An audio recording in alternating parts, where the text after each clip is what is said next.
دوستانو سلام، هیله ده ښه به یاست، چارې به په خیر وي. زه زیات وخت نه راځم پر دې ویډیوګانو باندې، خو کله ناکله په دې زړه ښه کم چې یو نوی کار مو شروع کړی. ما خو د تېرو څو عمر څخه د سهار خوب نه دی کړی، نو بس سهار راوځم پر طبیعت هغه خپل کارونه مخته بیایم.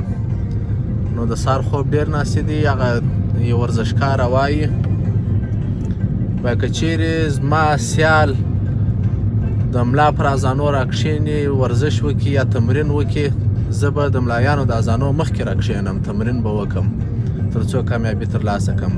او که په دې پوه شم چې زما ریپ پر 2 بجې د شپې راکښېني، نو البته د ملایانو د اذانو مخکې راکښېني، زه به د شپې پر 2 بجې راکښېنم، دغه تمرین به شروع کړم تر څو کامیابه شم. او که چیرې زما ریپ د شپې پر 2 بجې راکښېني، تمرین کوي زما پر وړاندې باندې، نو زه به ګرځې خوب به نه کړم، تمرین به وکړم تر څو په ټولنه کې یا په ژوند کې د ځان پر وړاندې کوم مشکلات وي هغه دفع کړم یا مخنیوی وکړم.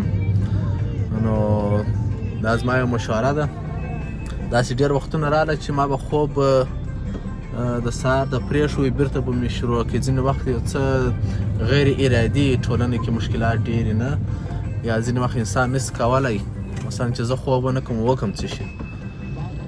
نو زما هیله ده چې ځوانان یا په عموم کې کادرونه که غواړي چې ځان کادرونه په حساب کې راولي، هغه باید مبارزه وکړي، کار وکړي او کار دې ته وکړي چې په ټولنه کې دوی ته حق ورکول شي.